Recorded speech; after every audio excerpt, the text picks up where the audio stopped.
বিএডের fourth সেমের EPC 4-এর প্র্যাকটিকামটি পুরোটি যোগ, প্রাণায়াম, ক্রিয়া এর ওপরেই করতে হবে এবং এর মধ্যে ছবি দিয়ে আমরা পুরো প্র্যাকটিকামটিকে করব, যার জন্য আমরা সূচিপত্র করব। সূচিপত্রে আমরা যোগ, প্রাণায়াম, আসন এগুলোকে লিস্ট অনুযায়ী করে নেব।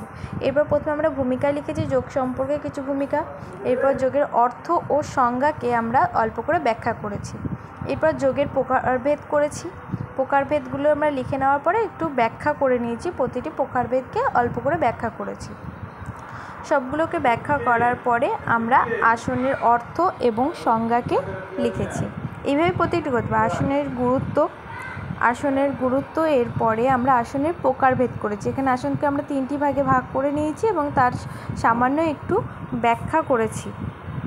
এরপরে আসনের ভঙ্গিগত বিন্যাস, মানে কিভাবে, যেমন দাঁড়ানো, উপবিষ্ট, এরকম ভাগ করেছি এবং একটা পেজে আমরা সে ভাগ অনুযায়ী করব।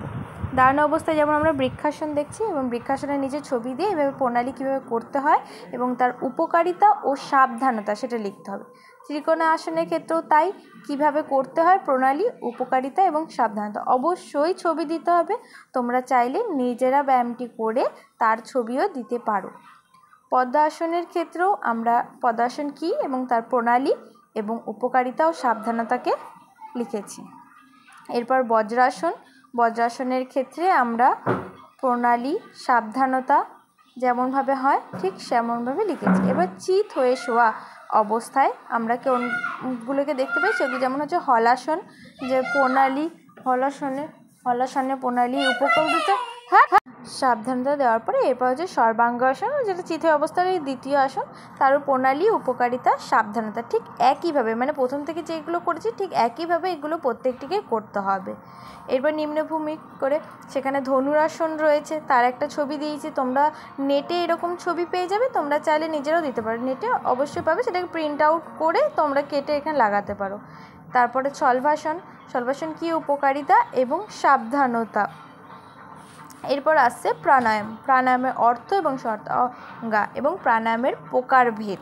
আমরা প্রকারভেদ অনেকগুলি লিখব, কিন্তু সবগুলো লিখব না। তার মধ্যে রয়েছে অনুলোম আর বিলোম, তার উপকার এবং সাবধানতা সেগুলোকে আমরা লিখে নিয়েছি। এরপরে ভ্রামরী প্রাণায়াম, তার সম্পর্কে কিছুটা লিখেছি, তার ছবি দিয়েছি।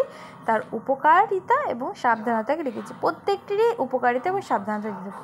এরপরে আসছে ক্রিয়ার অর্থ ও সংজ্ঞা, ক্রিয়ার প্রকারভেদ এবং এরপরেই আমরা একটি ক্রিয়ার নাম নিয়ে নিয়েছি, আমরা কপালভাতি ক্রিয়া কি, তার প্রণালী, উপকারিতা, সাবধানতা এই সবগুলোকে লিখেছি। এরপরে ত্রাটক ক্রিয়াকে নিয়েছি, তার প্রণালী, ছবি দিয়েছি, তারপর উপকারিতা এবং সাবধানতাকে দেওয়া হয়েছে। এরপরে আসছে মুদ্রার অর্থ এবং সংজ্ঞাকে আমরা ছোটো করে লিখে নিয়েছি এবং মুদ্রার প্রকারভেদকে আমরা অল্প লিখে নিয়েছি। এরপরে অশ্বিনী মুদ্রাকে বেছে নিয়েছি আমরা, তার সম্পর্কে লিখেছি, তার একইভাবে অন্যদের মতো উপকারিতা এবং সাবধানতাকে লিখেছি।